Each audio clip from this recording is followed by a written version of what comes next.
Ladies and gentlemen, good afternoon and welcome. Thank you for joining us here today. Today's discussion is much needed as we have seen a neglect of local voices on peace building and sustaining peace in the New York context. And we have some great local peace builders who are joining us from Zimbabwe, Central African Republic, Nigeria, and Lebanon to really discuss what local peace building means to them and the initiatives that they are undertaking on the ground, as well as how the international community can better support their work.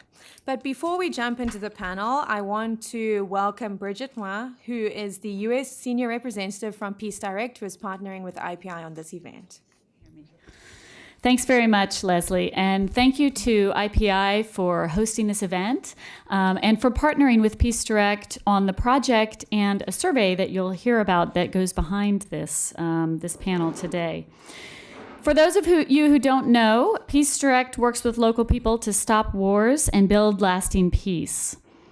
We believe local people, those most directly impacted by violent conflict, are the experts on the problems they face, and that they, not us here in New York, are the experts on the solutions needed for their societies. We believe local peace builders should be at the center and in the lead when it comes to building sustainable peace in their societies, and that the international community and national governments can and should partner with them in more effective ways. We believe this because we work daily with remarkable people around the world working for peace every day in their communities. Some of the local peace builders you'll meet and hear from today. Their work is impactful, scalable, cost-effective, and sustainable. We've seen this directly, and there's a growing body of empirical evidence that supports it. Unfortunately, local peace builders are still not at the center of the design and development of agendas like sustaining peace here at the UN. So I'm excited about this panel and our discussion today to help bridge that gap. We do see changes in the international community's discussions and practical work around peace building that are inclusive of local peace building more and more. I just want to read a paragraph from Security Council Resolution 2282 related to sustaining peace that demonstrates that growing recognition. Sustaining peace should be broadly understood as a goal and a process to build a common vision of society, ensuring that the needs of all segments of the population are taken into account, which encompasses activities aimed at preventing the outbreak of conflict, escalation, continuation, and recurrence of conflict. It's the people living the conflicts that we believe should be at the center, and we see that reflected in the language of sustaining peace here at the UN, which is wonderful.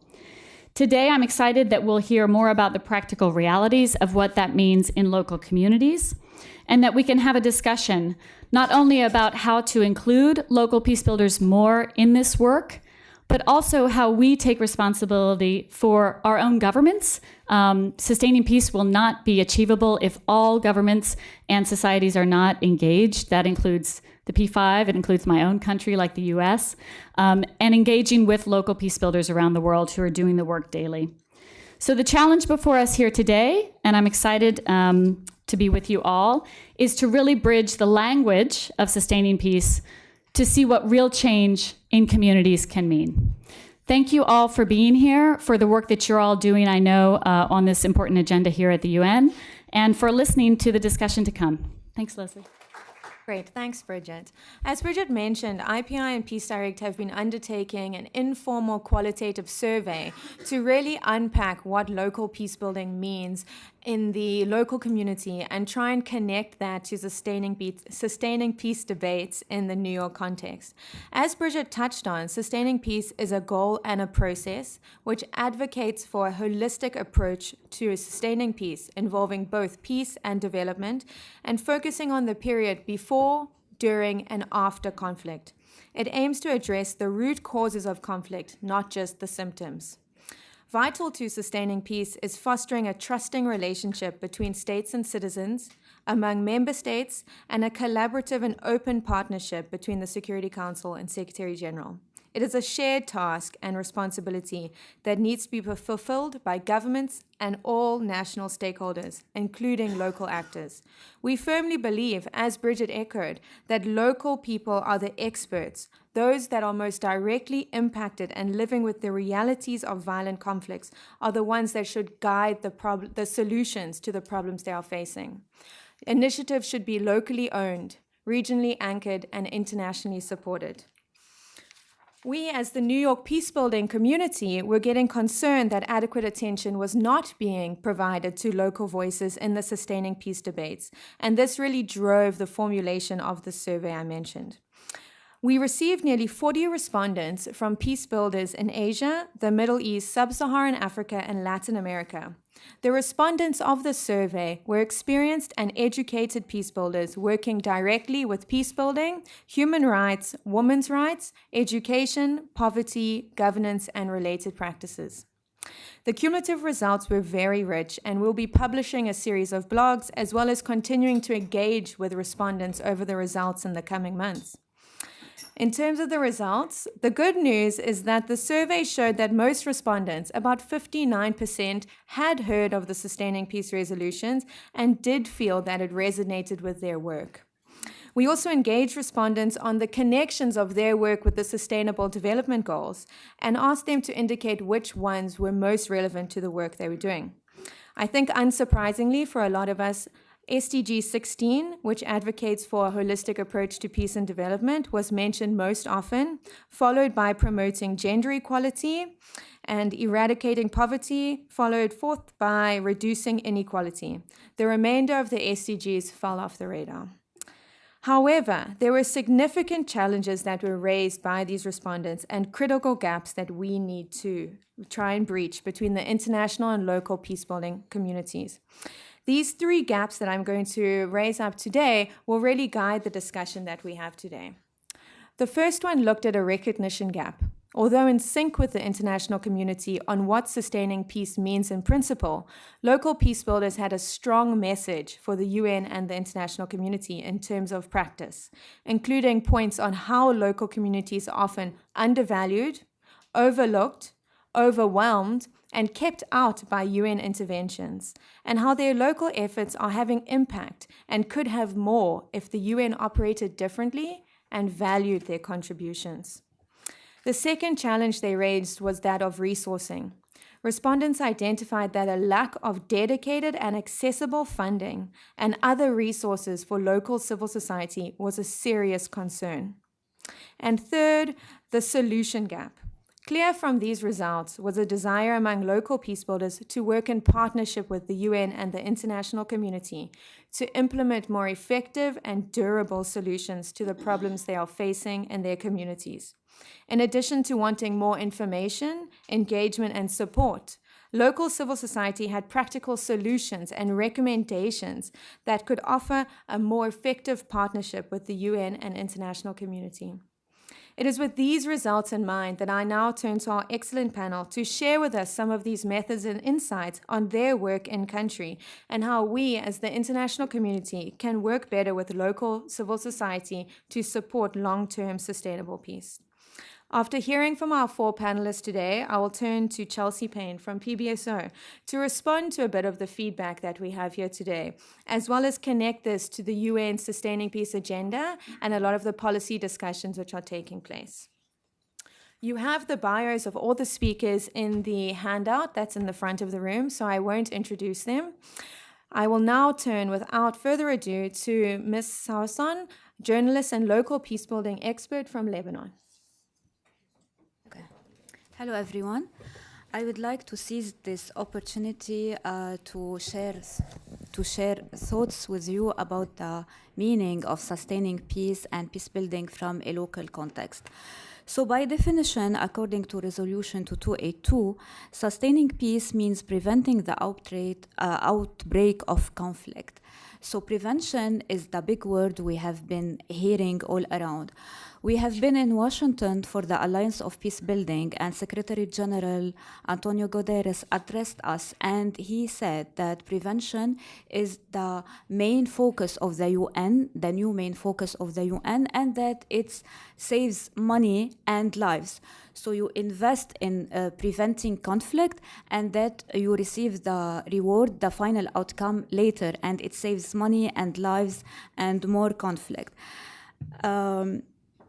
However, it might raises some questions from the other part of the spectrum about the who and how. Who will decide how the money will be spent, how the outcome will be evaluated, and what about the role of the World Bank, because it is going to be a partner, and who are the non-traditional donors, as stated by Resolution 2282. Also, this resolution states the importance of transitional justice, internal reconciliation, and reconstruction as tools of thinking outside the box for sustaining peace and peace building. Meaning you would invest in post-conflict context in order to avoid a new coming bigger conflict.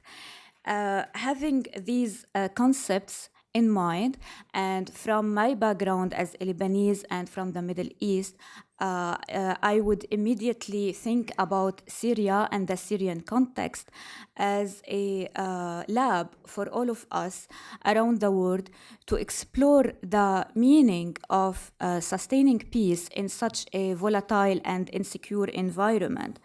Syria is a place where all of us need to learn and still explore about the local context. Transitional justice is a new concept to the whole Middle East area. And I would like to share with you some example about the work of Syrian diaspora in Lebanon related to transitional justice, where the rest of the world is busy making non-relevant to the ground political negotiations about the future of Syria, how if the country will remain united, what will happen, Assad will stay in power, in what terms. Well, Syrian refugees in Lebanon, they are refugees at the same time and peace builders. They don't wait for the international community, for the UN, for the US to decide their fate. They started working on the concept of transitional justice. 2 or 3 organizations in Lebanon have joined hands in conducting surveys and interviews about the concept of transitional justice, and they published the outcome. According to young Syrian refugees, the first element of transitional justice would be education. It might feel irrelevant, but it's because the Syrian diaspora is spread in different places, and education has become a luxury to many Syrians. In fact, in my country, Lebanon, despite all the efforts, half of the Syrian children remained out of school. So the report that was published by these Syrian groups was really impressive. They announced it in Beirut, but to me what was lacking as a journalist was the political context. I mean, they put the priorities, but what about the political facts on ground? How do you achieve transitional justice if the perpetrator of the atrocities of the violence will remain in power? I mean, that would be like a big contradiction. But this was a question that I asked at the press conference they made. Obviously, no one could answer. I could not answer. None of you, I'm sure, could answer. But to me as a Lebanese, it was also a learning process, because in my context, the Lebanese civil war ended without even mentioning the word transitional justice. There was impunity, big impunity, and the same warlords that fought each other for 15 years during the Civil War, managed at one point with international decision to stop the war and to share the power. So in my country, it is a democracy more or less, and it is representative of all the components of the Lebanese society, but it is a sectarian presentation of the Lebanese society, so it won't be democratic after all.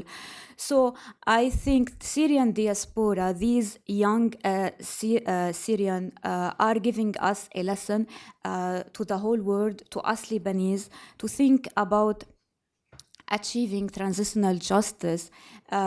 I know they have no access to power, to policymakers, but at least within the hard and harsh context of living in Lebanon as refugees and activists, they are trying to make a change, and it's impressive and touching to work with them.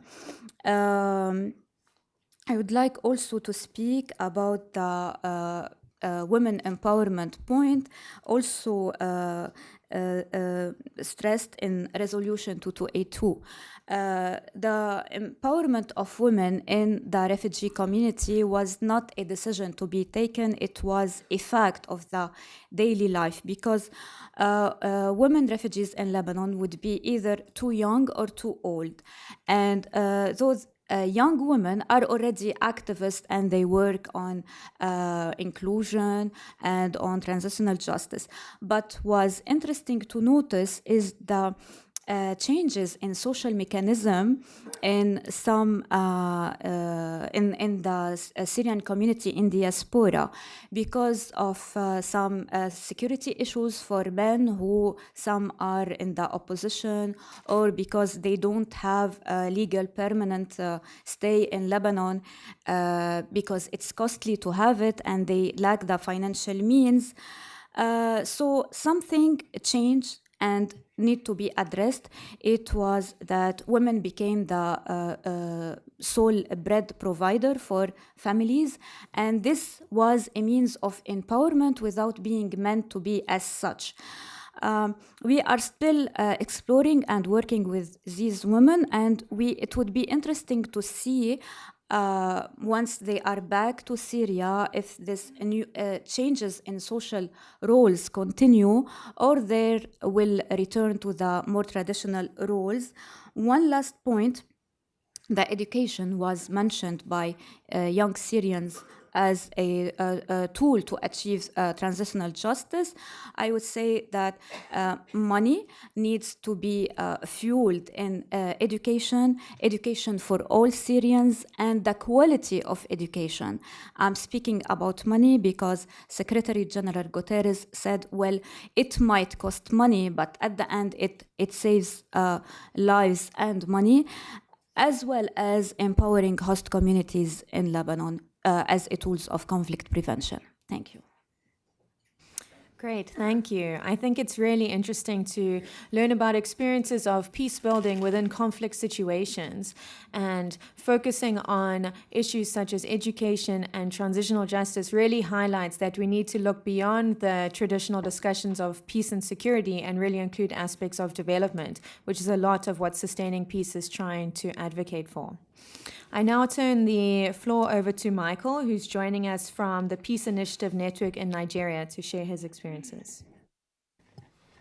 Thank you so much. Well, I would want to start my own, I want to be very practical in my own approach. Practical in the sense that being a local practitioner based on the ground, working and building peace. Sustaining peace in local partners in Nigeria, it means just peace for us. We don't care whether you call it CVE or whether you call it PVE. These are just semantics. And Nigerian, we call it, that is big grammar.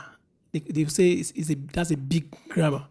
What the local people don't want is the reality on the ground. How can the young boys of school age, over 5 million people who are roaming about the streets, how will they be in school?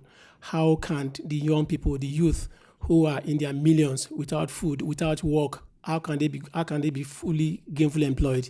And how can even peace return to our communities? As I speak to you now, in the community in Plateau State, crisis is going on. Almost 2 or 3 villages have been wiped out for the past 2-3 days, and it's ongoing. In the Northeast, the same thing. You find even more female suicide bombers in Nigeria than anywhere in the world. In the history of suicide bombing, we have more girls, teenage girls, as suicide bombing. So these are issues that are so critical to us as local peace building builders, and we don't care whether you call it because. And another thing again we want to know is that engage the local communities, engage the people who live in the communities, who know the issues, who also understand the issues, and can come up with tangible solutions to local issues, not bringing templates from either from the US or from the UK telling us as projects, but let us be part of decision makers. Let us be part of those that will implement the programs and also decide which programs you are bringing. I'm saying this because of what is happening in the country, in my country, Nigeria, the issue of humanitarian crisis, where if nothing is done, many people will go on. Hunger is looming in our country, whereby we have issues between farmers and herders, where farmers cannot go to farm again. So this to us, this is sustainable peace. This is sustaining peace when we have people going back to farm. This is when we have people going to school, when we have education for young people.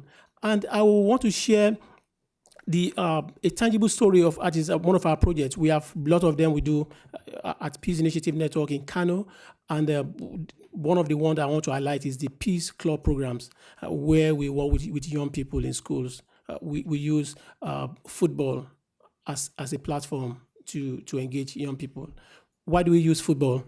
We use football because in Nigeria, that is the only unifying factor. It's only when Nigeria is playing football, the Super Eagles, that's when we know we are one Nigeria. We don't care whether you are from the north or south, whether you're a Christian or Muslim. That's when we have everybody coming together as a Nigerian. And this is one of the things we use to reach out to young people, to develop young people leadership skills, talk about what are the issues on the ground, issue of tolerance, and not to even see yourself only as a Nigerian, but as a global citizen, how you can able to develop and aspire to become who your potential will carry you. And these are the things we do. We do this, we started in 2006 with 7 schools.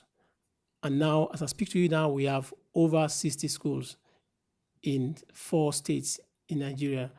We have schools in Kano, in Plateau, in Kaduna, and Gombe, all in northern Nigeria. And what do we want to achieve? We want to achieve, before I say what we achieve, we have 7 schools. Now we have over 60 schools.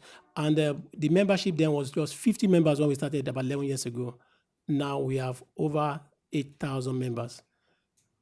This to us is impactful. This to us is development. This to us is sustaining peace. And what we do mainly is we talk about issue of development, issue of bringing young people from various backgrounds, from Christian communities, from Muslim communities, from various divides in Nigeria, to talk about the issue of peace in our community and to also develop their skills. And this we do. Our major goal to achieve this is we promote interaction between young people from various backgrounds. I'm sure most of you know, when you talk of issue of Nigeria, it's a very big country with over 180 million people, with over 350 ethnic groups and over 400 languages. And these are to us, these are critical to us, and these are the complexity that we manage to see how we could bring these young people together to see themselves as Nigerians and to develop and to aspire. And this we do to also develop their leadership skills. We also work in the area of, and most of the activity we do has to do with in schools. We have programs in schools for those who are in schools, and we also have those who are out of schools. How do we reach those out of schools? We engage local football teams. And currently in Kano, as I speak to you now, we have 20 football teams in Kano that we support. And we use that as a platform, as I said, to reach out to young people. When we engage them on weekly basis at the football pitch, we also talk about issue of peace, talk about issue of development, how they can be self-reliant, issue of vocational skills. What are the skills they could develop that could make them, that could bring food to their table? Food in the sense that, because it's not like the community we have here, most of the needs we have in our country is food. And an hungry man is an hungry man is an angry man. When there's no food, you can do anything. And we also know why most young people were recruited by Boko Haram. Just with $2, $3, $4, they could do anything. They could even set a whole school ablaze just with $5. That tells you the integrity, the level of poverty in the land. And so what we do is to also not only play football, but to see how we could also translate that into economic empowerment for the youth, because these are the food soldiers. These are the people that the extremists use as as bombers, as anything they want to do. So what we do is to see how we could make that thing to thin the land, the space, and to close in the space for recruitment, to closing this space for violence in our communities. So this is what we know as sustaining peace. Anything less than this to us is just big grammar. Thank you. Great, thanks, Michael. I love that big grammar. I think a lot of the time we get caught up in the discussions here and the different silos, what terminology we use, but ultimately we're hearing about concrete, on-the-ground initiatives to really drive forward and unify people. And where I'm from in South Africa, we also use sports to try and unify, in our case, different racial groups through rugby. I'm sure you've all seen the movie Invictus of how we unified the different groups together. So I think initiatives like this really can help, and innovative approaches can teach us a lot. So to continue the discussion, I now turn over to Kessie, who is joining us from the Central African Republic to talk about her difficult context and the work that she does. So thank you, Leslie. So first of all, I mean, the work that I do in Central African Republic is really youth related. So the thing is that when it comes to talk about sustaining peace, it's words. I mean, when you talk to young people back home in a difficult context, like when you come and say that we talk about peace building, we talk about sustaining peace, they need meaning, they need a sense, they need to understand what it means concretely for them in their daily life. So I lead an organization called URU, which means takeoff in our national language. And the work that we do, it's more or less what we define as a sustaining peace.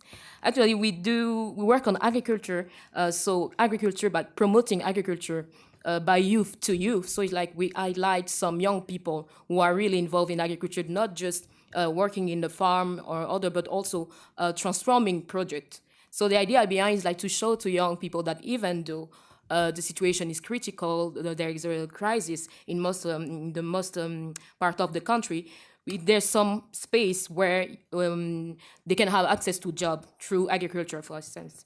And so we work with other young people involved in that. We use art and culture as a way to raise awareness on the past and to think the future. So it's easy for me, for instance, to stand here and to talk to you, but for most of the young people, there's a lot of young people in CAR who are not able to do that. So we have to give them a space where they're able to express themselves, and by using art, music, draw, architecture. We call it architecture, but it's like thinking your quarter. How do you see your quarter in the future? So it's a way also to try to change their mind and to think that it's possible to have a new picture of the future. We work also on youth and young women empowerment, and so the idea is that most of the time when it comes to talk about young people in working on peace building or sustaining peace, for instance, we think most of the time about young men or young boy. So the work that we do, I mean, in the context of Central African, this is how things works. But the thing that we do in URU is like to take those girls, most of them are not educated, and the work that we do is to help them to be involved in their community. So when we say that we empower them, so we give them a sense of leadership, personal leadership linked to sexual and reproductive health, but also how they can engage as a young women in their community and to be better women tomorrow. Because like they're supposed to be like mother of the future generation of the country. So like giving the basic knowledges and capacity to do acts, to be proactive in their community, in our vision is that they will be better mother tomorrow. The other work that we do also is the program that we call Tracks, and it's access to information, to opportunities to young people. So we work, and I think it's something like new in CAR, like we really engage with private sector. In a context where everyone talk about the instability of the country, it's really hard to convince a private sector to invest on young people. And when we talk about investment, it's like just giving them access to opportunities of job that they have in their office or in their company, but also come and to talk about like the different kind of work that they have in their company. I don't know if so it's more or less that, but it's also like helping young people to learn English, because if I'm here, actually, it's because I also speak English, and it's opened a lot of doors to do the work just to, for the future, for their future. To do all those work, we use also the media. So the idea behind is like we need to champion young people. We need to champion them. We have to champion them because in their head, it's interesting to understand how they think. In Central African Republic, like young people need to be recognized. They need to be, and it's always about the context. Like if there's no opportunities, if you don't see perspective for your future, it's a kind you feel like you're completely lost and stuck. So it's like by championing some of them who are doing things, it's also a way for us to show to the other, to inspire the other, and to engage them to be more peaceful and also active in their community. The thing that we do also is that it's good to do all the things that we do, but we need to partner with with the national government. And the strategy we use, like in 2016, the government present the Peacebuilding and Recovery National Plan during the Brussels conference with the donors. And during that conference, it was interesting to see that we was two young people. The voice of young people was not included in that works. And when we went back home, we realized that if we want our voice to be included, our works to be recognized, and to be counted in the result of the work on the result of the national plan, it would be important to see how they can engage us in that. So the things that we design is we take the national plan and we I don't know if I can say we dilute it, we translate it in the youth-sensitive way. For young people to understand that, and we take it at the local level. So our young people at the local level can be active to help to implement the national plan. And it's something the government, even the partner, didn't think about it, because when you read the document, it's really top-level things, top-level action. And what about us? So we are part of it too. So how can we be engaged in that? So we work on that. We do not have funding for that because it's difficult. It's maybe one of the main challenge for us. It's difficult to convince donors, partners, even the government that it's possible to talk about, to sustain peace in a context when 80% of the territory is controlled by armed groups. So I think flexibility in terms of support that international community or even the government or action that they can take, it's important to see that even in the dark, there's a kind of light that you can invest on, so to be sure that you will have a greater impact. One of the main challenge for us is like we have the UN mission in Central African Republic, the MINUSCA. MINUSCA is present, but they are the one who are collecting the most of the funding, actually. And working with MINUSCA is really tough. It's really hard because you need to fit in. You have it's just crazy to work with them. But I always think about the UN agencies which are present in the country. I think it's a good way working. Giving them more funding will help to fit it to finances You know, they're not so complicated as the UN mission. So I think it's a good way also, because when you have a UN mission somewhere, for what I know, and in my context, it's difficult to work with them because they're all, I mean, dependent also of the UN mission there. So I'm good. Thank you. Perfect. Thanks, Casey. I think that you touched on some really interesting points, looking at how to do peace building. And as you said, an environment that is 80% controlled by armed groups is not an easy topic. And I think we often forget that peace building doesn't stop when conflict breaks out. That's actually when it begins.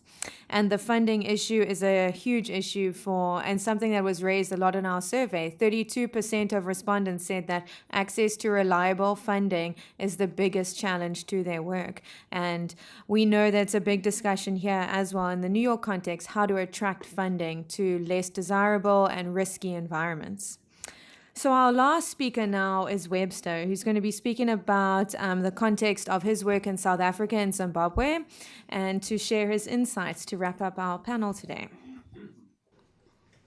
Thank you, and thanks to the former presenters who have touched on some of the issues that I was going to speak to.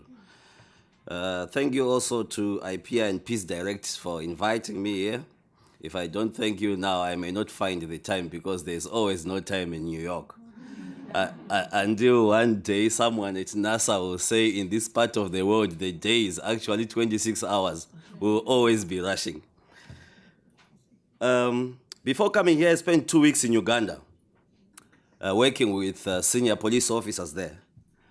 And you may have seen events in Uganda where there were fights in parliament 3 weeks ago. So I went just a week after that. I went there at the best time. The president, Yoweri Kaguta Museveni, is pushing to change the constitution so that he removes the age limit. It's not a third term, it's age limit, because he is getting to 75 years old and he wants to cut that out. This to me gives me my first threat to sustaining peace in Africa: the return of life presidents on the continent. Unlike previously, they would declare that, including on their title, it should read life president this and this and this. These days, they just don't want to, they don't need to declare it for attention purposes. They will just change the constitution. So in the whole Great Lakes region, we have seen the doctrine of third termism, where constitutions are changed to allow sitting presidents to progress. And the situation in the DRC, elections have already been postponed when they were due. Now, we all know that DRC is very volatile, especially in the East. And my question is, if sexual violence could happen at Hollywood, then what would be the situation in the not-so-democratic Republic of Congo? The issue of governance becomes one of the key threats to sustaining peace in that regard. In South Africa, where I work for the Institute for Justice and Reconciliation, we annually produce a reconciliation barometer to trace South Africa's journey towards reconciliation. IJR was founded as an outcome of the South African TRC process. So we are very closely linked to the reconciliation processes in South Africa. We also produce the transformation audit to see how the country is transformed. And IJR is hosted to Afrobarometer Southern Africa.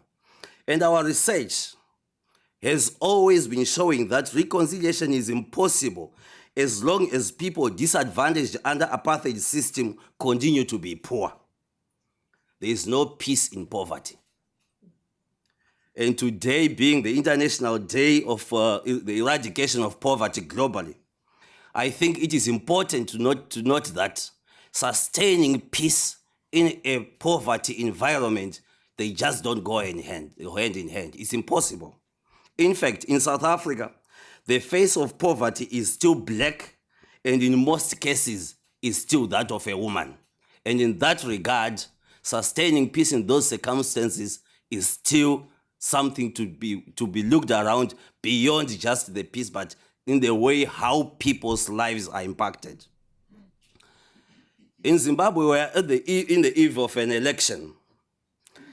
And a few years ago, Southern African Development Community, SADC, and the African Union gave hope after a global global peace agreement was signed, and the government of national unity came to resuscitate the country's economy.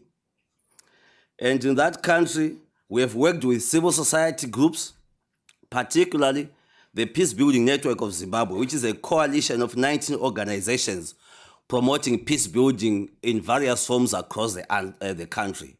IJR's role has been to build their capacity, and with them we have managed to produce a peace building training manual for the country. In that regard, we promote a coalition of not only resources, but also of energies among civil society organizations working for the same cause. Again, one lesson that we learn from Zimbabwe is the work that UNDP Zimbabwe is doing. It is building the capacity of the National Peace and Reconciliation Commission, which was recently constituted as a result of the new constitution, which was promulgated in 2013. What UNDP did was, instead of flighting a consultancy advert, they identified key people in Zimbabwe and others from different missions across Africa to build the capacity of the National Peace and Reconciliation Commission. And I'm lucky to be one of the team of experts doing that work.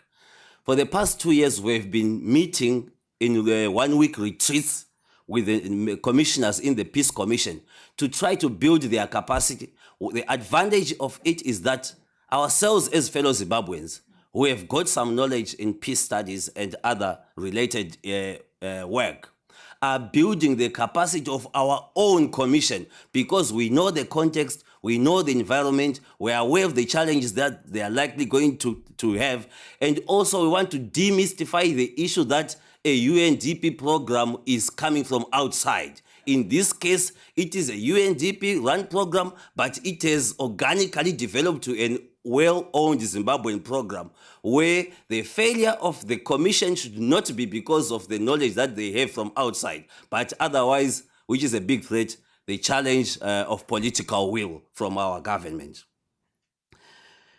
The other challenge, perhaps the third threat to sustain peace from our work in Zimbabwe, is the youth bulge, which my colleagues have already spoken to. We are facing an intergenerational crisis in Zimbabwe, and we have a 94-year-old president who is seeking re-election next year. He has been in power since 1980, and by the look of things, he may actually win. That on its own is a source of despondence and anger among the youth who do not see their future in such a situation. As such, many young Zimbabweans, as soon as they finish their education, their next hope is not to work for their country, but to find avenues to get out of the country. This resonates with many other countries in terms of youth becoming so desperate as to even enroll in some very unfortunate platforms like extremist movements. The question that begs one to ask is, what is it that our youths are not seeing on the continent that youths from China, United States or Europe are actually seeing, because the future of the world is actually in Africa, I believe. In 2 weeks' time, I will be going to Mozambique. It is 25 years since the end of the civil war there. And the challenge that the country has been having is that of exclusion, which is the threat number 4, the threat to sustaining peace. If people are excluded politically, economically, and socially, then peace is difficult to sustain. In that regard, sustaining peace should be a long-term process, which unfortunately is in danger of being implemented by people and systems that think in terms of short terms. That's going to be a huge challenge. Another issue is sustaining peace should operate at all levels. Peace should be locally led with international support, but locally led so that it generates a critical mass of peace builders and generates the potential to self-sustain itself locally. Peace deals often results from external actors. But if those actors ignore the inequality, poverty, and historical grievances of the conflict, therefore it cannot be sustained.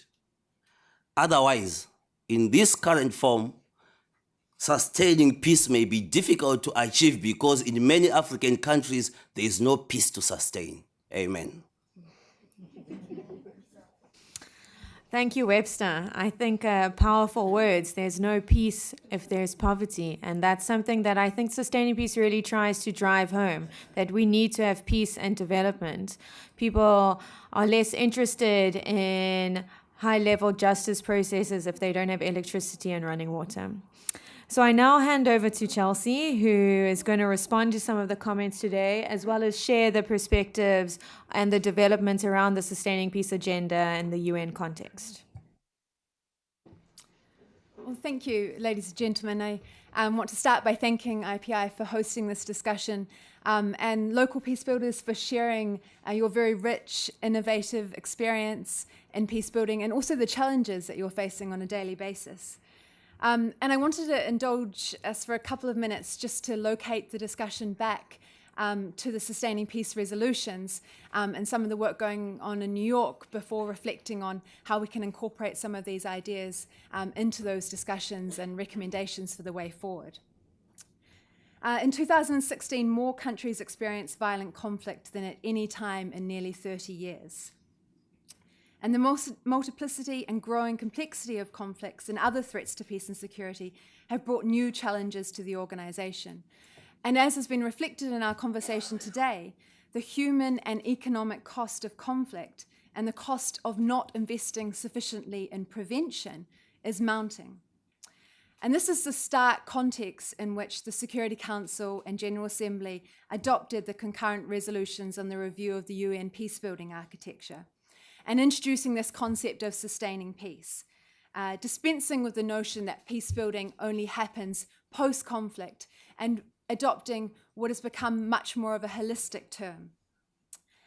The resolutions recognize that sustaining peace is a charter responsibility of the entire UN system and call for the dissolution of silos and a more integrated, strategic, and coherent approach across the United Nations. And as has also come through very strongly in the discussion today, development is part of this. Sustainable, inclusive development is the paramount goal of the work of the United Nations. And development is also an important instrument to reduce the risk of conflict and instability. And so sustaining peace is essentially our commitment to ensuring that no one is left behind and that the furthest behind are reached first. And the resolutions really underscore the importance of national ownership and inclusivity for a durable peace, and also this importance of partnering around peace building and prevention. And just briefly, the report that's called for from the Secretary General in the resolutions asks him to focus on a number of key areas of how sustaining peace is being strengthened and support's being provided to member states through the UN system.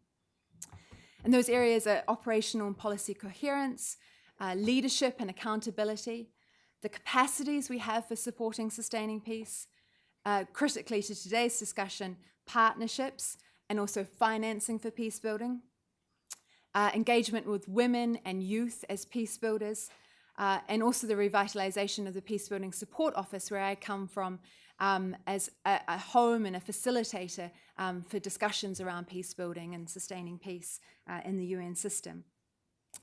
And also critical to some of the discussions that are going on in New York today, the report will also reflect on the reforms that the Secretary General has announced in terms of the reorganization of the peace and security architecture and the repositioning of the development system, proposed reforms to the management system as well, and how they support what the resolutions have asked of us in terms of strengthening support to sustaining peace. And then specifically on the issue of partnership and engagement with civil society, I think the resolutions are really clear on the value of this in two respects. First of all, that civil society in and of itself can play an important role in advancing efforts to sustain peace.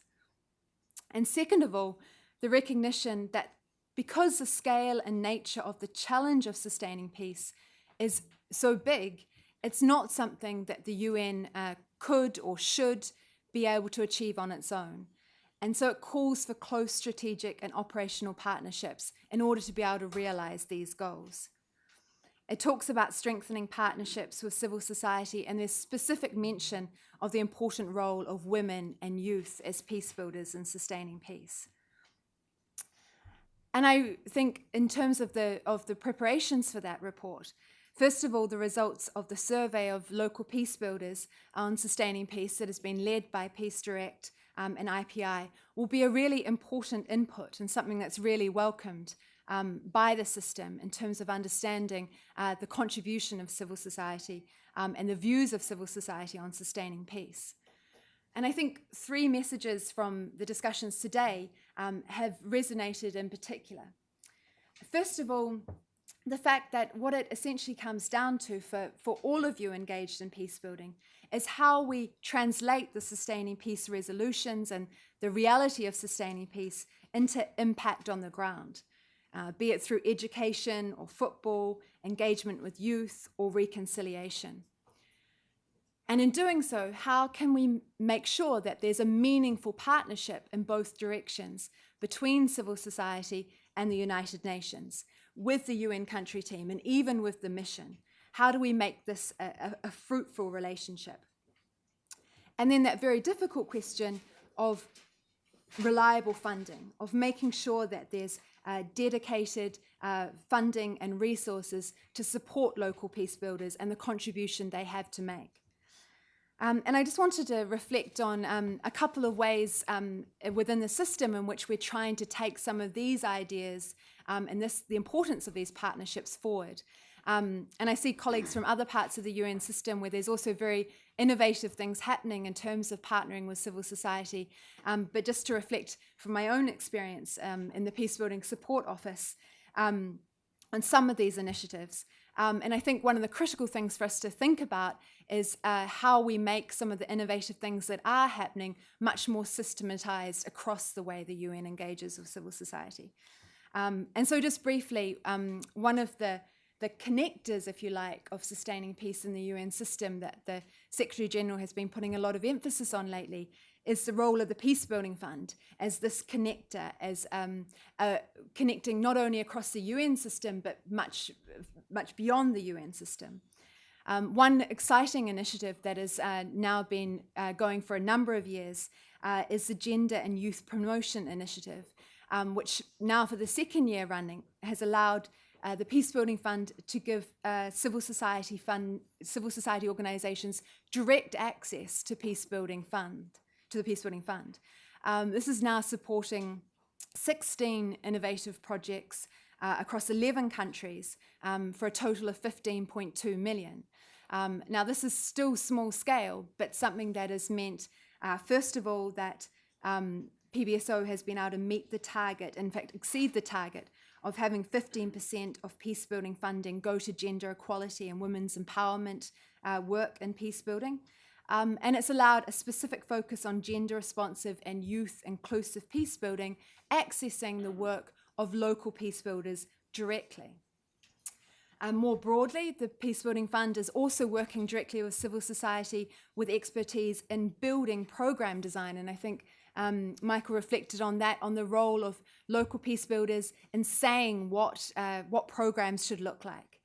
And also in the work that PBF has been doing on community-based monitoring and evaluation, again working directly with civil society. Briefly on what the Peacebuilding Commission has been doing. Since the resolutions, we've seen the Peacebuilding Commission expanding its role as an important platform for policy discussions with a broad range of stakeholders, and that includes civil society. I think some of the very rich discussions that have been happening in the Commission have been bringing the voice of local peace builders to that discussion. Just a couple of weeks ago, we had an engaging discussion on what's happening in the Liberian election, which included the Elections Coordinating Committee, which is a non-partisan network of civil society organizations in Liberia monitoring the election. And their voice was able to be heard by the member states engaged in what is happening in Liberia and inform their understanding of what sustaining peace concretely means in Liberia today. And I think we should continue to promote these initiatives through the Peacebuilding Commission. Now I've probably got a half a minute left, but just very briefly on an exciting initiative that we've been involved in through the progress study on youth, peace and security, which was requested by the Security Council. And this is a great example of civil society being actively behind something that is happening in the UN and at an intergovernmental level, but is being very much informed by civil society organizations. Civil society played a critical role in advocacy to bring about the Security Council resolution, and they're actively involved in a working group on youth and peace building, which brings together a whole constituency of civil society organizations, UN entities, donors, academia, and intergovernmental bodies to provide guidance on this, on the progress study on youth, peace, and security. And that study will be presented early next year, and again has involved extensive consultations of civil society, both in the content and the recommendations of the report. So I want to thank again IPI for this discussion, and I hope that we can do justice to this excellent work that's ongoing in the field and how it should be translated into a report out next year. Thank you. Thanks, Chelsea. I agree with you. I hope that we can try and systematize the engagement with local actors. And it's really promising to see all of these initiatives, especially with the PBF, the PBC, and the Youth Peace and Development report, which will be coming out later this year or early next year. So we've managed to leave about 30 minutes for questions. So I hope that there are some thoughts, questions, comments from the floor for any one of our panelists. I think we'll take a few questions and then turn it back to the panel. So if you can just raise your hand, there's a microphone that is floating around, and just introduce yourself.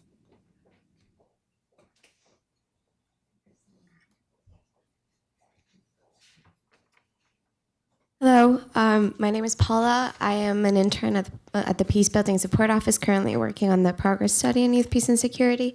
And my question is, one of the questions you proposed to the public was, how do we measure success? And if we're slowly moving to a prevention focus rather than peace building, it seems as if it's going to be harder to choose some indicators of prevention and preventing peace and sustaining peace when there hasn't been a conflict or when we're trying to prevent events that are not going to happen in the end. So what indicators would you suggest or have you seen that are effective in showing success in your cases? Thank you.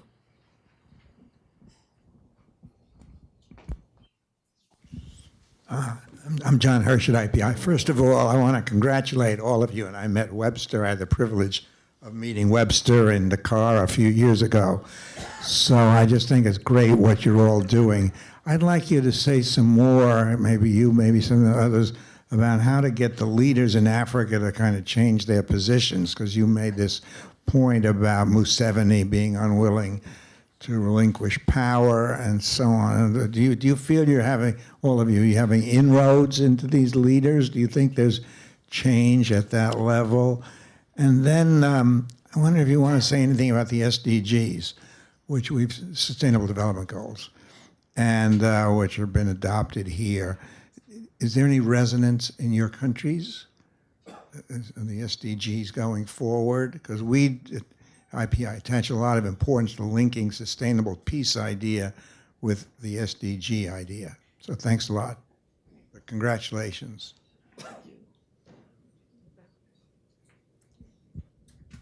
Yeah, maybe it is for CAR, but it could be applicable to many of you. When we consider reparation programs, let's say from the ICC, from the International Criminal Court, and the situation is non-peace, how could that work?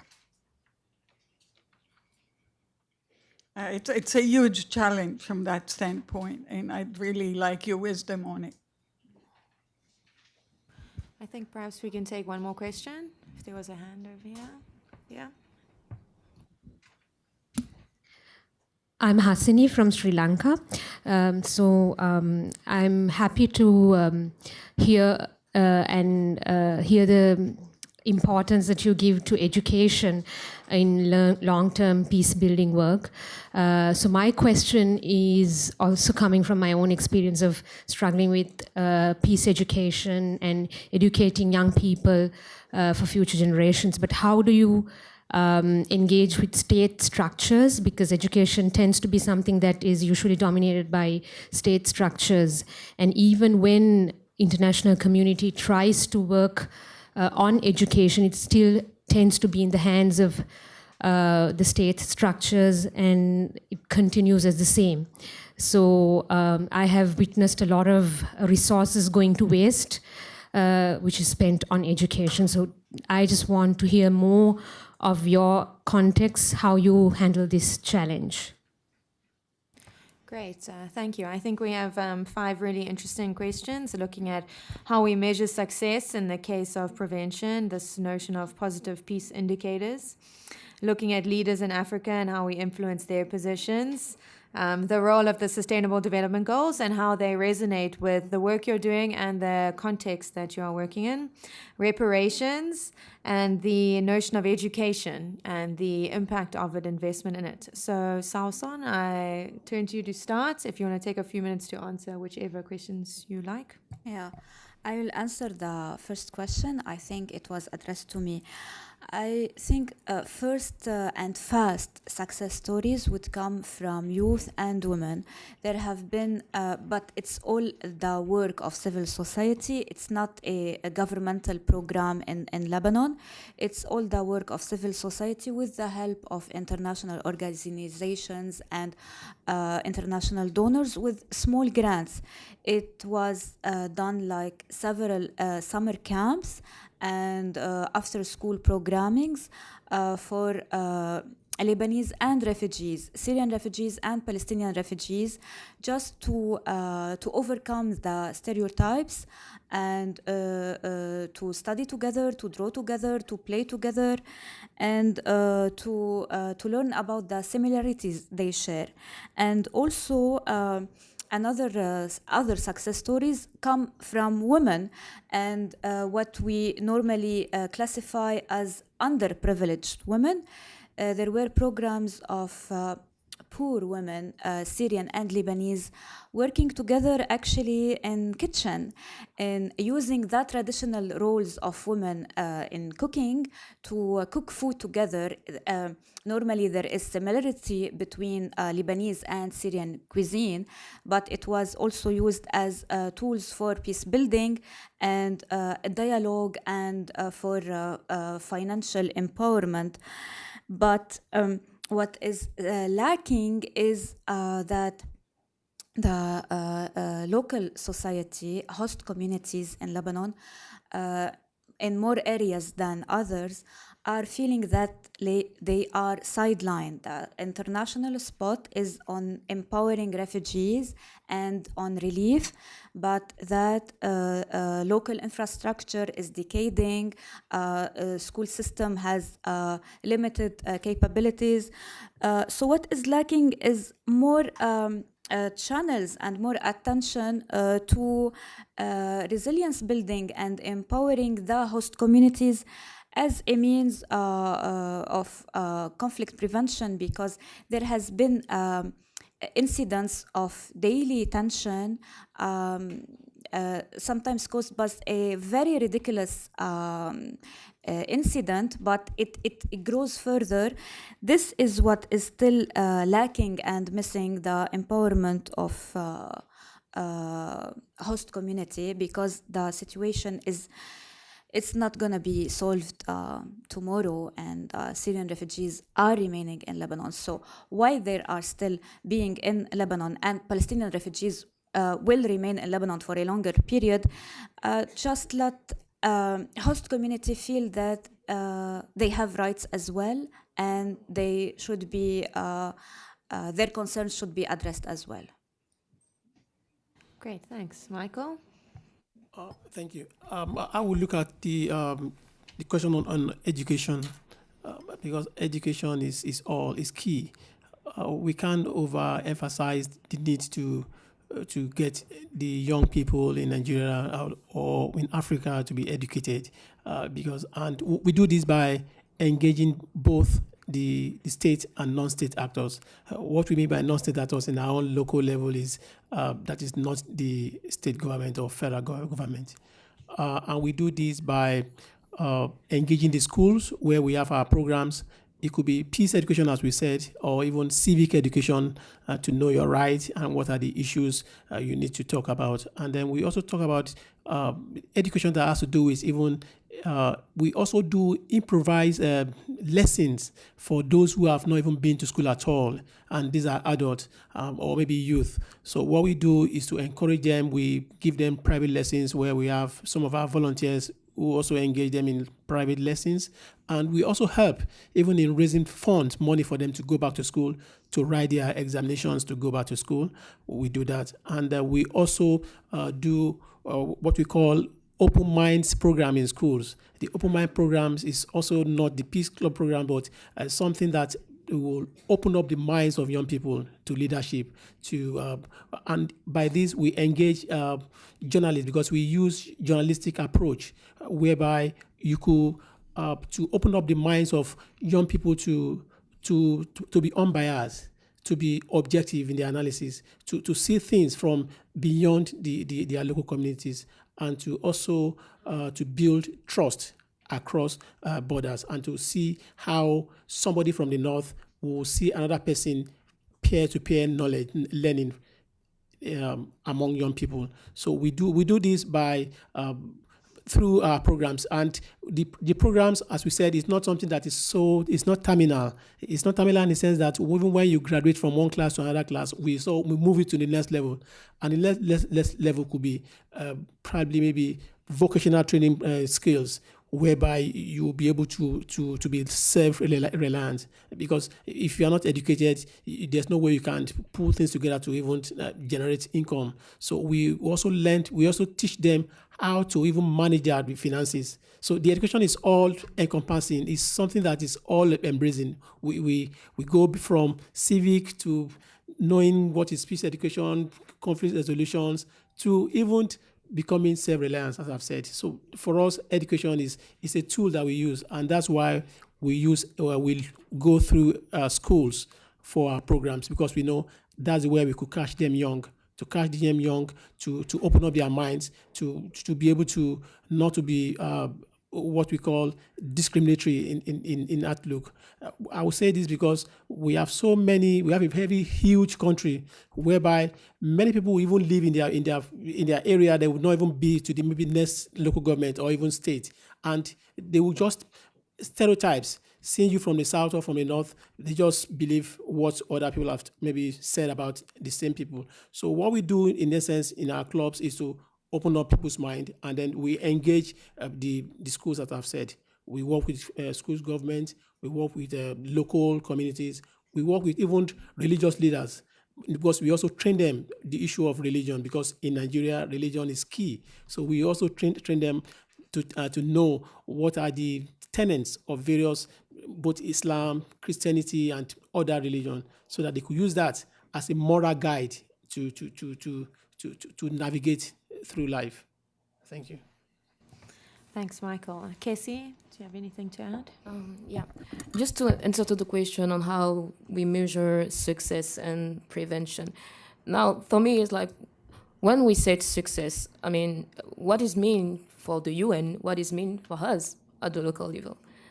You know, I think it's really that, because taking those definitions, those measurable approach have to be designed with the vision, the point of view of the local people. And so for me, it's just to answer on how to measure it, but I think it's really qualitative. I mean, how they see their life before and how they see it now. In terms of prevention now, I think it's something you just can measure I mean, you can measure it just if after something happened, actually. This is my point of view based on my experience back home. It's difficult to say. You will have people saying that, yeah, I'm sure that I will not be involved in this and this. But then something happened. Are you sure that is not involved in it, you know? So I'll try to understand that dynamic. The echoes of the SDGs in CAR, as I said, is how can you, I mean, it's just kind of impossible to convince the decision maker there is to makers there to invest on the SDGs because everyone talk about like conflict. So there's no money for supporting SDGs. I know that UNDP received some funding. I mean, they have money to implement. They come with some project, but I'm even involved on one of the project they want to implement. But then they didn't call us back. It's been now 9 months. So it means that it's something. It's maybe not the priority there. The question of the reparation and the special court. As you may know, the special court doesn't work for now. I asked about the International Criminal Court. Oh, the International Criminal Court. I can no. So continue to speak about the special court. Yeah, that the special. Okay, great. I can talk about that. For the special court, as you may know, so it's there. The prosecutor, you said, is there. But the problem is that there's no, as you said, there's no peace, and there's no strategies, there's no funding for the special court for now. I mean, they just have enough to do to raise awareness about their existence, the fact that they are there, but there's no concrete action for now. And so you have like a civil society is organizing itself. They build like coalition of victims and others. So this is a dynamic around it, and yeah. Great. Webster? Thank you, Ambassador Hesh, for picking on the issue of leadership change. I think we, like the adage says, power corrupts, and absolute power corrupts absolutely. We have many leaders across the continent who are so intoxicated by power that they just can't live. And it also emanates from what they would have done while they are in office. But now, the issue of the quest for change, I want to believe that there is a forced transition that is happening throughout the continent. And that is a demographic transition. We can't ignore that.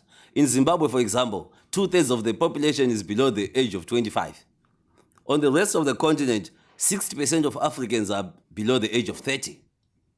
Unfortunately, on the inverse side, 60% of African leaders are around the age of 70 and above.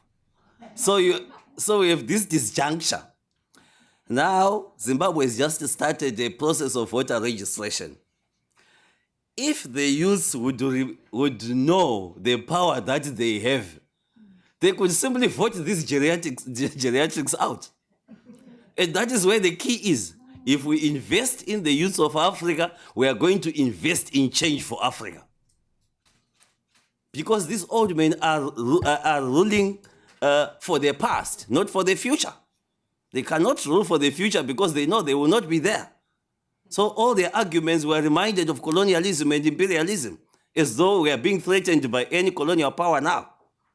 The global challenges we face today need young people who are versatile, who can challenge ideas on the global market of ideas and find their space. So until the youth of Africa say nothing for us without us, then change will be delayed. But at the moment, I want to think that if we invest enough in the youths, they are going to be the catalysts for the new Africa that we have been waiting for. Like Frederick Douglass said, it is easier to build strong children than to repair broken men.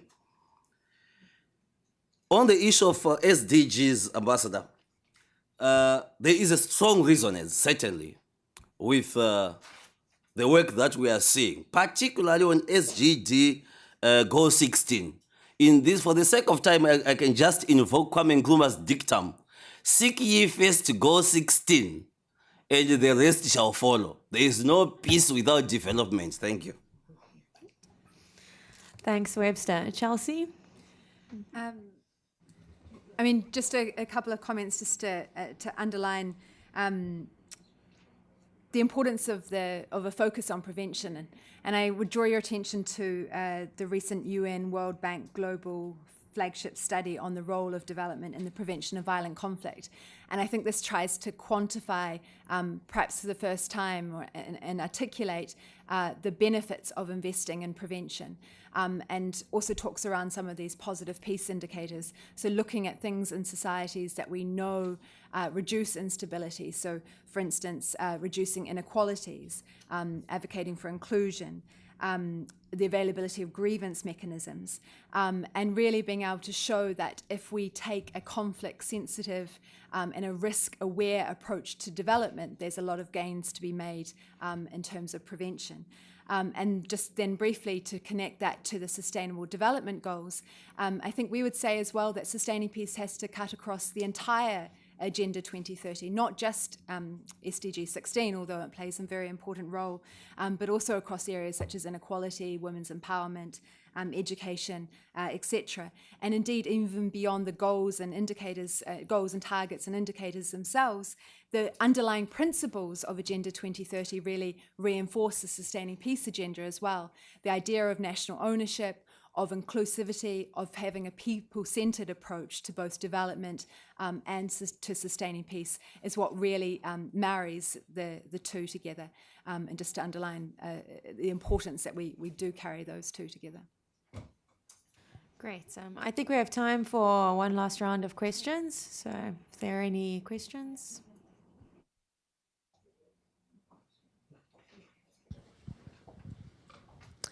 Thank you. I'm Helena Grunberg with the International Civil Society Action Network. And first of all, thank you very much to all our local peace builders. As always, it's very inspiring to hear from you and about your work. Having said that, my question is actually to our colleague from PBSO. I was curious in regards to, you mentioned the Gender and Youth Promotion Initiative and the 16 different initiatives across 11 countries that have been funded. Do you know how many of those initiatives are actually initiated by local grassroots organizations and local grassroots organizations as leaders of the initiative, not just local implementers? And also, just in terms of access, the process by which to apply for these funds, a local grassroots organization, how easy would it be for them to go through the application process? Thank you. Thanks. I think there's a question here at the front. Renata. Yeah, thanks very much. Tom Wheeler from the UK mission. Thanks to all of you. It was really great to hear about, the huge amount of work you're doing. And also I found it really interesting, sort of the core issues that came out around justice, education, development, governance and exclusion, are quite familiar themes that seem to cut across them. I think that's helpful. I found it really useful in the context of Central African Republic and Zimbabwe, hearing about your engagement with the UN system. And also the thoughts on how the UN can best support. And I thought, funding seems like a clear ask of the UN. The other one was that I was thinking about was, the UN sort of standing up for civil society and for civil society space to ensure there's an enabling environment for civil society to do that work.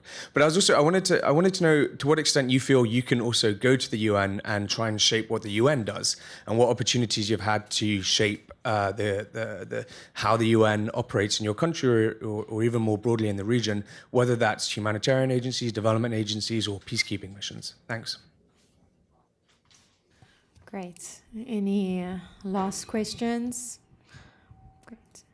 Sure, Sapna. Thank you so much, Sapna with Peace Direct in New York. I was struck by how many of these examples are really conflict cases, and I was curious to know how your programming at the local level changes in the course of the escalation of a crisis. We talk about sustaining peace as being this continuum of prevention, response, rebuilding. And Michael, your example of villages being emptied this past weekend, and in Car, just the atrocities that we're seeing on the ground. I'm curious how your local programming gets adjusted, and if any others have comments on that, that would be really useful. Thank you. Great. I'm going to turn it back to the panel now for you to answer questions and provide some concluding remarks. I think we'll reverse the order, so we'll start with you, Chelsea. Well, directly on the question of how this initiative is engaging with civil society organizations, it's both international and national civil society organizations that are funded directly. I can't tell you off the top of my head the exact balance between the two, but there is a commitment to being able to fund local CSOs.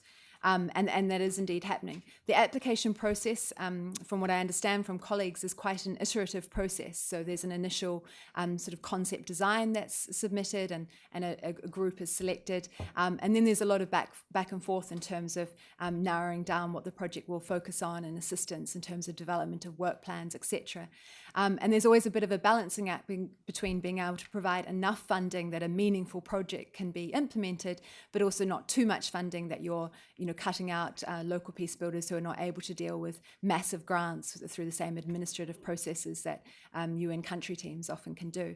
Of course, historically, the PBF has also supported local civil society through agencies, so particularly through UNDP, and there's a lot of innovative work that have happened with smaller grants through that sort of mechanism. But I think it was a real sort of big leap forward in terms of being able to cut out some of that transaction cost and being able to fund directly to civil society. But I think there's definitely a role for both forms of partnership.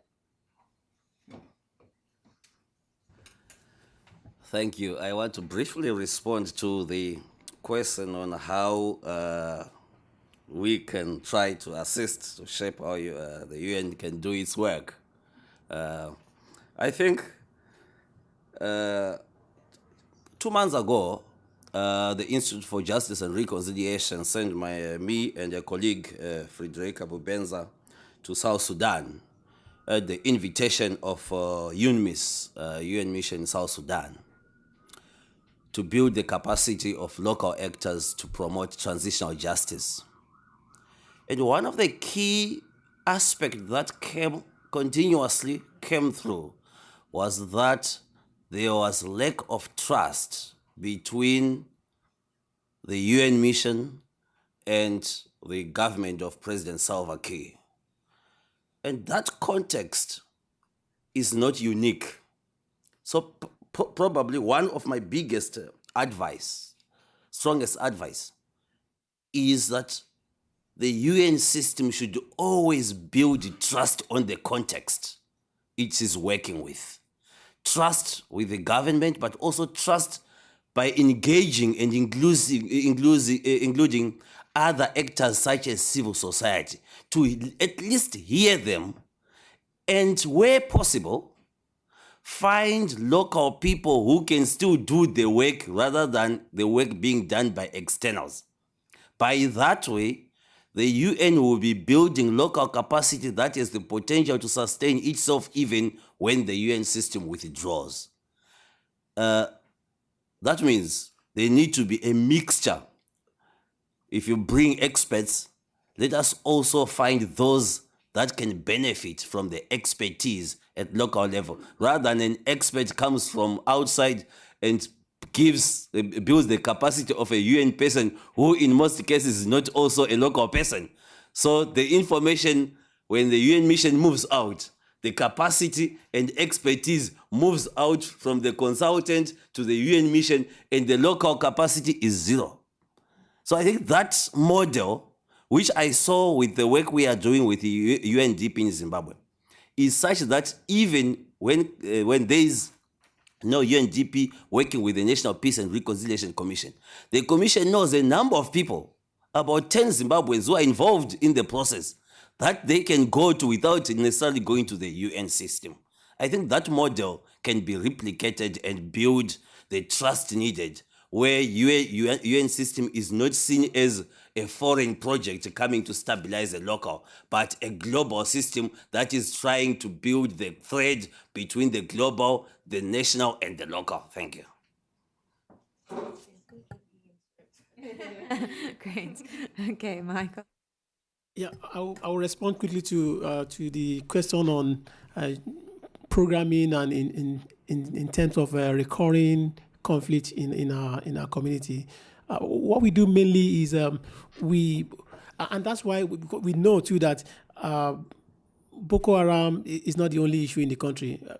Not minding what the so-called experts on Nigeria. I mean, the so-called experts, probably those who are maybe based in the US or in the UK, who maybe once travel to Abuja or Lagos, and they come back and they are experts on Nigeria. So we know fully well that the issue of Boko Haram is not the only issue. So we know there are other issues that are just waiting to happen.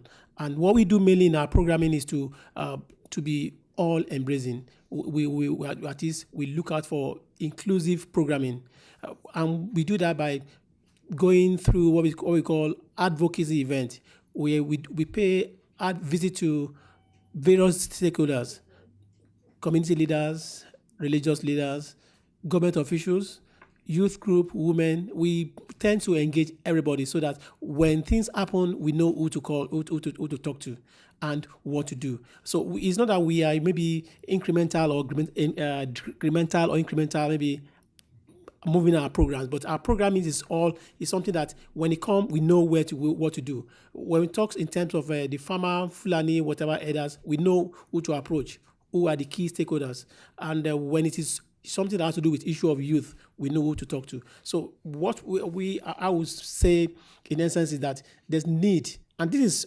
what we call sustaining this in peace in action. That is, you are well aware of things before it happens, and you just you tackle it, and not just waiting for something to happen and you are reacting. In that sense, also in our country, we call it's a fire brigade approach. Fire brigade approach in that instead of allowing enough fire to come, you are waiting for fire to happen and you start running your helter skelter to put out fire. That is fire brigade approach. So what we do in essence is we engage with religious leaders, community leaders, all the stakeholders, not only even in programming, even in our implementation programs, we do that. We make sure that we seek their buy-in into our programs, so that when the project, it could be 5, it could be 3 years programming, when the time for the program is over, there will be local ownership for sustainability, because we know project cannot be like for life. So we do that to build sustainability using local ownership. Thanks. About the question on whether the mechanism that UN uses in our countries can be changed, actually it depends on the UN itself. The UN is the big word, the big institution, and in the Syrian-Lebanese context, it has chosen to work solely with Lebanese governmental agencies, and so the voice of Syrian diaspora is kind of missing, because who would speak for them? You have no Syrian authority, and Syrian opposition is. It does not have a single voice. And it's also about the image of the UN itself. The UN compound in Beirut is, you have very tough security steps to go inside, and it's the simple image that it is hard to be reached, whereas European agencies choose to be more down to earth, and their approach is totally different. The money is not fueled into one direction, like you have several small grants, so you benefit more local partners. For local peace builders and local society in Lebanon and Syria, they seem to be trusting the EU more than the UN, unfortunately. Wow. Thank you. I'd really like to thank our panelists, and I think that we've heard some very exciting and inspiring messages today. There's a major cross-cutting theme that really comes up with youth engagement and creating this commitment to the future generation and bettering the country rather than turning back to violence, which I think is a key message we can take forward. For me, another big takeaway is that we, as the international organizations, foundations, and civil society, need to do more to not only reach out and inform local communities about sustaining peace, but also listen and ensure a seat at the table for local civil society in crafting international agendas for peace and leading their implementation. Sustaining peace is ultimately a shared task and should include a broad range of views and voices, especially those impacted by violent conflict and working to prevent it. Without investing in sustaining local peace capacities, even the most aspirational declarations at the UN and in capitals around the world will fail. So I would like you to join me in thanking our panelists here today.